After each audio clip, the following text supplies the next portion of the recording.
Hello students, अस्सलाम वालेकुम। बेटे आज के हमारे लेक्चर का ताल्लुक 10th क्लास मैथमेटिक्स और हमारा यूनिट 7 चल रहा है जो कि इंट्रोडक्शन टू ट्रिग्नोमेट्री पे है। आज हम इसकी 7.5 एक्सरसाइज को कंप्लीट करेंगे और आज हम इस लेक्चर के अंदर क्वेश्चन नंबर 11 और 12 को सॉल्व करेंगे। 10th क्लास के हवाले से ये हमारा लेक्चर नंबर 72 है। अगर कोई दोस्त आज हमें पहली बार ज्वाइन कर रहा है, उसने इनसे पिछले लेक्चर्स को नहीं देखा, सो बेटा गुजारिश है कि एक नज़र वो पिछले लेक्चर्स को ज़रूर देखे, क्योंकि अगर इन तमाम लेक्चर्स को अगर आप तरतीब से देखेंगे सो मैं उम्मीद करूंगा कि आपको इन तमाम क्वेश्चंस की बखूबी समझ आएगी। क्वेश्चन नंबर 11 में देखें, लिखा है two ships which are in line with the base of a vertical cliff are 120 metres apart. यानी बात ये हुई है कि यहां पर एक चट्टान है, क्लिफ है, जिसकी हाइट से एंगल ऑफ डिप्रेशन जो है वो 30 डिग्री और 45 डिग्री से अगर देखें तो दो शीप हैं जो कि एक जो है वो इस पॉइंट पर है और दूसरा इस पॉइंट पर है, यानी दोनों का एंगल फर्क है और इन दोनों के दरमियान में जो डिस्टेंस है वो 120 डिग्री 120 है, डिग्री नहीं है, sorry. The angle of depression from the top of the cliff to the sheep are 30 degree and 45 degree as shown in the diagram। यानी हमने इसमें दो चीजें काउंट करनी है। ए ऑप्शन में लिखा है कैलकुलेट द डिस्टेंस BC, यानी ये वाला डिस्टेंस BC फाइंड करना है, और हाइट ऑफ द क्लिफ ये हमें फाइंड करनी है जो कि CD है, ये वाली। इसके अंदर से भी सबसे पहले आप थोड़ा सा डाटा लिखें कि इस फिगर के अंदर हमें क्या नजर आ रहा है। हाइट ऑफ क्लिफ CD जो कि हमने H के इक्वल रखी, इसी तरह से डिस्टेंस BC है, ये वाला फाइंड करना है, इसको हमने X के इक्वल रखा। डिस्टेंस बिटवीन बोट अगर देखें, A और B की जगह पर दो बोट्स हैं और इनके दरमियान में जो डिस्टेंस है वो AB है और वो 120 मीटर है। और जो एंगल ऑफ डिप्रेशन अगर देखें, ये दोनों लाइनें पैरेलल हैं, सो एंगल ऑफ डिप्रेशन जो ऊपर से नीचे आ रहा है, सो ए के ऊपर और बी के ऊपर भी वही सेम एंगल बनेगा जो कि 30 डिग्री और 45 डिग्री का होगा। अब अगर देखें तो इसमें दो ट्राइंगल मजीद फिर से बन गई, यानी ACD एक बड़ी ट्राइंगल है और एक छोटी BCD यानी एक छोटी ट्राइंगल है। सबसे पहले हम इस छोटी ट्राइंगल के अंदर ये BCD ट्राइंगल के अंदर एक ट्रिग्नोमेट्री फंक्शन इनमें से कोई एक लगाएं जिसमें परपेंडिकुलर और बेस आता हो। देखिए मेरा tan थीटा के अंदर परपेंडिकुलर और बेस आ रहा है, ये मैंने आपके सामने लिखी है, इनको आप गाहे बगाहे जरूर याद रखा करें। यानी वही sentence some people have curly brown hair through proper brushing, तो अगर आपको ये फार्मूला आता है तो फिर आपके लिए ये मुश्किल नहीं है। फ्रॉम ट्राइंगल BCD में अगर हम सबसे पहले इसको सॉल्व करें, tan थीटा अप्लाई करेंगे हम, tan थीटा की जगह लिखेंगे 45 डिग्री जो किसके इक्वल है, CD लिख लें या DC लिख लें, एक ही बात है, यानी CD ओवर BC के है। tan 45 जो होगा वो इक्वल टू 1 के आता है और यहां पर CD हमें H के इक्वल है और BC जो है वो X के इक्वल है। यहां से X इस तरफ आएगा, X जो आ गया इक्वल टू H के इक्वल आ गया।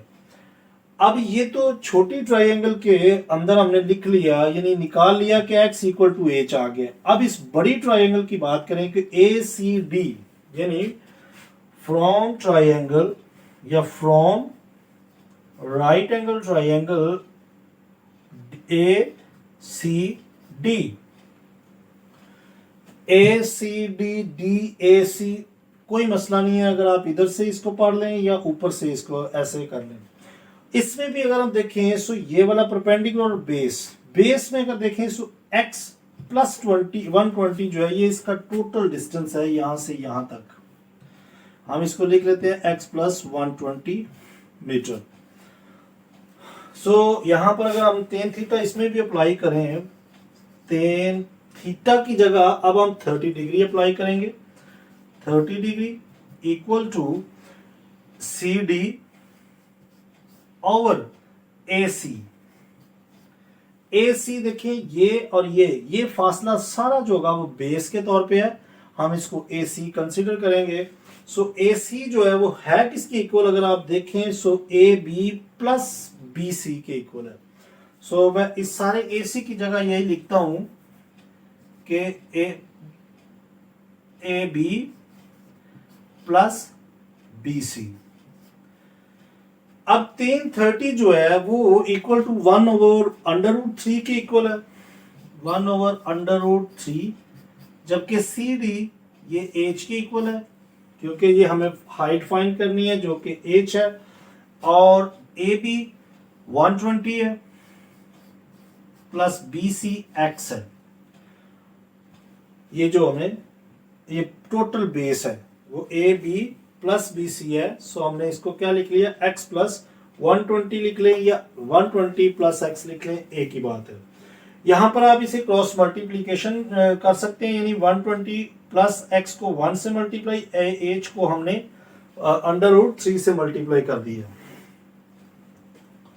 120 plus x equal to √3 h, ये आ जाएगा। यानी जैसे हमने इनको क्रॉस मल्टीप्लाई किया सो हमारे पास देखें एच √3 से मल्टीप्लाई हो गया, 120 प्लस एक्स 1 से मल्टीप्लाई हो जाएगा और कुछ यूं बन जाएगा। एक्स की वैल्यू की जगह देखें, एक्स की वैल्यू क्या है वो आप यहां पर पुट करें जरा। एक्स की वैल्यू हमारे पास है एच, वो हमने एच लगाया, और √3 x h as it is. यानी ये जो x आ रहा होगा यहां पर आपने ये पहली ट्रायंगल के अंदर से x की वैल्यू निकाली होगी, वो यहां पर आपने पुट करनी है, ये याद रखना है आपने। अब आप देखें ये वाली एक h के साथ वैल्यू है और ये आप इस h को दूसरी साइड पर ट्रांसफर कर दें। सो √3 h और ये वाला h उधर जाकर माइनस हो जाएगा। 120 इक्वल टू √3, बल्कि दोनों में से एच कॉमन आ जाएगा, अंदर आ जाएगा √3 माइनस 1। सो √3 हमने जब निकाला सो √3 हमारे पास आ रहा है h as it is 1.7320 minus 1 equal to 120। So 120 equal to 1 इसमें से निकल जाएगा, सो ये वैल्यू आपके पास 0.7320 रह जाएगी। अब एज फाइंड करना है, सो ये वैल्यू जैसे ही इधर ट्रांसफर होगी ये इधर आकर इसके नीचे 120 के नीचे डिवाइड हो जाएगी, 0.7320 that is equal to H. So 120 को अगर हम डिवाइड कर देते हैं 0.7320 से, सो हमारे पास जो आंसर आ रहा है वो 163.9344 जो कि मीटर्स में होगा, ये हमारे पास एज होगा, यानी हाइट ऑफ द क्लिफ होगा 163.9344। सो अगर आप ख्याल करें कि ये तो इक्वल टू एच आया, so h equal to x है। सो आंसर्स हमें दो मांगे गए हैं कि एक आप calculate the distance BC find करें जो कि x के इक्वल हमने रखा, दूसरा आपने कैलकुलेट करना है हाइट यानी CD जो कि हमने h के इक्वल रखा। सो यहां से हमने जो ट्रायंगल फर्स्ट जो इस्तेमाल की थी वहां से हमने जो आंसर निकाला x is equal to h है। सो यहां से h हमारे पास जो निकला है 163.934 मीटर निकला है और ये इक्वल टू h है। सो जो आपका h निकला है वही आपका x है। सो यहां पर आप लिख सकते हैं as x is equal to h, as x is equal to h, so x is equal to 163.9344 metre. So x भी इसी के इक्वल होगा। सो यहां पर आपका क्वेश्चन नंबर 11 जो है वो कंप्लीट हुआ।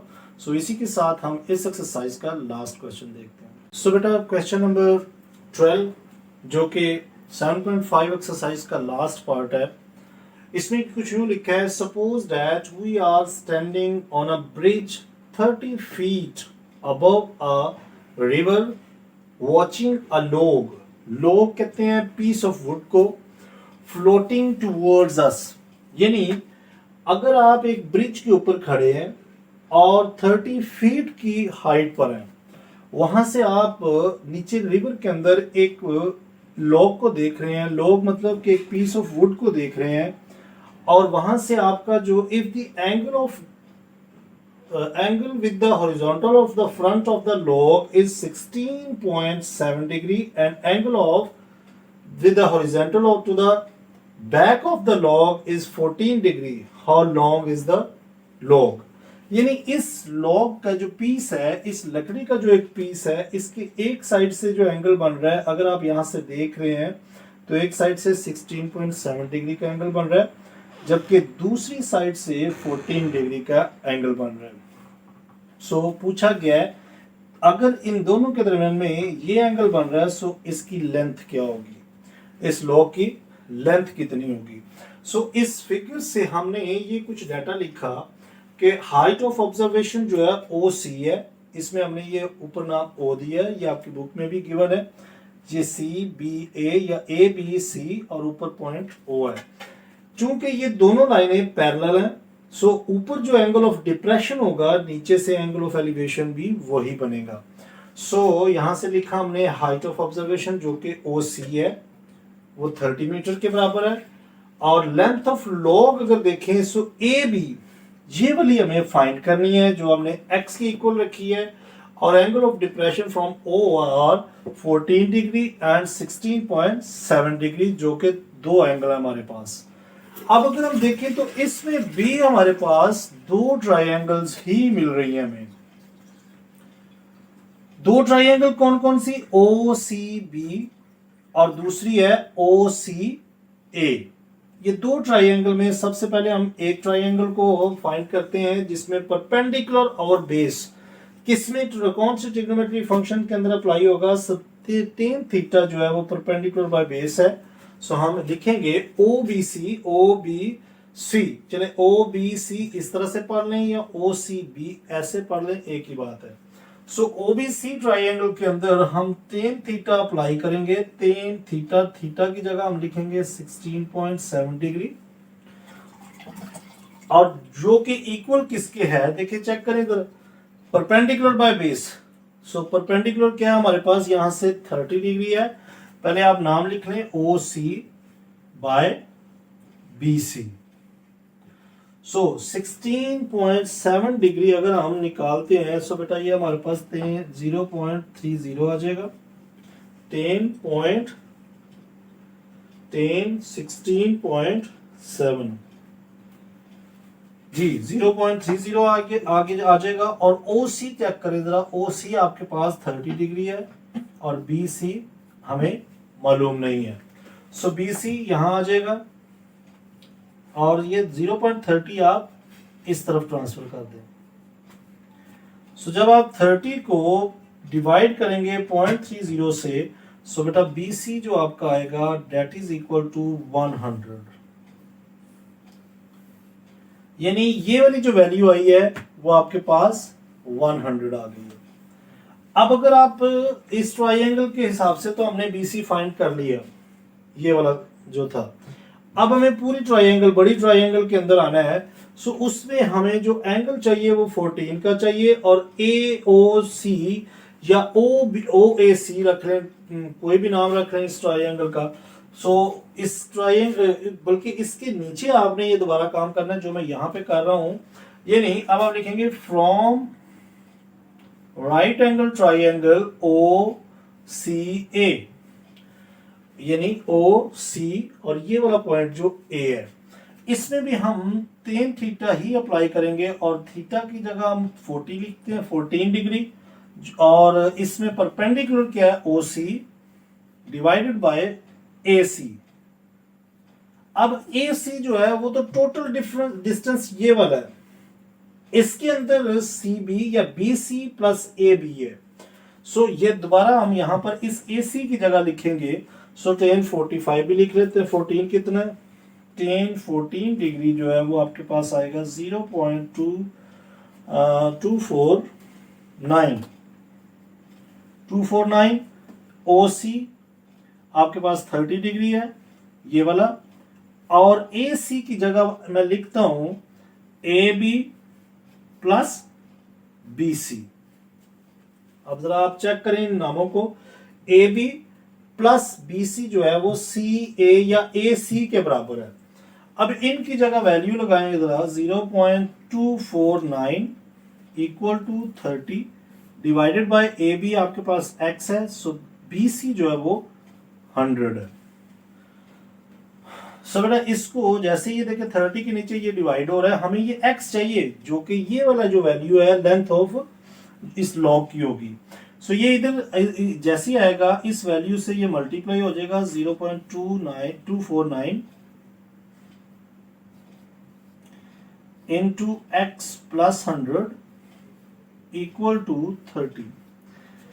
यानी ये वैल्यू मैंने यहां से डिवाइड हो रही थी, जैसे ही इस तरफ लेके आया तो इस वैल्यू से ये मल्टीप्लाई हो जाएगी, तो कुछ यूं हो जाएगा। अब जैसे ये मल्टीप्लाई होगा सो हम इसे मल्टीप्लाई करेंगे। सो देखें x के साथ ये दोनों वैल्यूज x के साथ भी और 100 से ही मल्टीप्लाई होगी, सो हमें क्या मिलेगा 0.249। एक तो x प्लस देखें ना, ये x से मल्टीप्लाई होकर तो ये हो जाएगी, यही वैल्यू 100 से मल्टीप्लाई करेंगे 0.249 मल्टीप्लाई बाय 100, सो आंसर आ रहा है 24.9 इक्वल टू 30। सो यहां से x हमें चाहिए, x के साथ ये वैल्यू देखिए सबसे पहले तो प्लस हो रही है, इसको हम उस तरफ ट्रांसफर करते हैं, 249x इक्वल टू 30। ये वैल्यू इधर प्लस है सो उधर जाएगी, सो माइनस हो जाएगी। 0.249x इक्वल टू, दोनों को 30 में से हम माइनस कर देते हैं 24.9 को, सो आंसर आ रहा है 5.1। सो x के साथ ये वैल्यू चेक करें मल्टीप्लाई हो रही है, सो 5.1 के साथ ये वैल्यू जैसी उस तरफ जाएगी 0.249 ये डिवाइड हो जाएगी, सो डिवाइड कर देते हैं 0.249 से, सो आंसर आपके पास आ रहा है, मैं यहां लिख देता हूं x इज इक्वल टू आ रहा है, दोनों को जब डिवाइड करेंगे सो 20.481 यानी 20.481, और इसके साथ जो यूनिट लिखेंगे वो भी आपने मीटर का ही लिखना है। सो बेटा ये आपकी इस लेंथ ऑफ द लॉग होगी जो कि 20.481 मीटर होगी। सो यहाँ पे आपका ये क्वेश्चन भी कंप्लीट हुआ। सबसे पहले आपने ये काम करना है, यानी ये इस छोटी ट्रायंगल का, यानी इसके अंदर कोई भी आपने ट्रिग्नोमेट्री फंक्शन इस्तेमाल करना है। यहाँ से आपके पास BC की वैल्यू आएगी, वो वैल्यू आपने यहाँ पर पुट करेंगे 100 जो कि आएगी, और यहाँ से आप जैसे इसको सॉल्व करेंगे जैसे मैंने किया है तो आपके पास ये लेंथ ऑफ लॉग भी हासिल हो जाएगी। सो बेटा यहाँ पर आज हमारा जो 7 चैप्टर है वो कंप्लीट होता है। इसका एक एक क्वेश्चन बखूबी आपके सामने किया गया। अगर कोई दोस्त आज पहली बार इन लेक्चर्स को देख रहा है, जिसने पिछले लेक्चर्स को नहीं देखा, सो बेटा 7.1 से आप तमाम लेक्चर्स को देखना शुरू करेंगे, सो मैं उम्मीद करूंगा कि इन तमाम क्वेश्चंस की आपको बखूबी समझ आएगी। ये चैप्टर जो है इसका काफ़ी ज़्यादा वेटेज होता है, क्योंकि ये FSC के अंदर अगर आप मैट्रिक के बाद FSC करते हैं तो उस मैथ्स में के अंदर भी बेटा ये चैप्टर बहुत अहमियत रखता है। आप इस चैप्टर को अच्छे तरीके से दिल लगा कर सीखें और इसको याद रखें, क्योंकि अगर आप FSC का मैथ करते हैं तो उसमें आपको काफ़ी ज़्यादा हेल्प मिलेगी। सो अगर तो लेक्चर पसंद आया तो बेटा लाइक ज़रूर करें और ज़्यादा से ज़्यादा अपने दोस्तों के साथ शेयर किया करें। अपना बहुत ख्याल रखें। Take care, bye bye, God bless you all.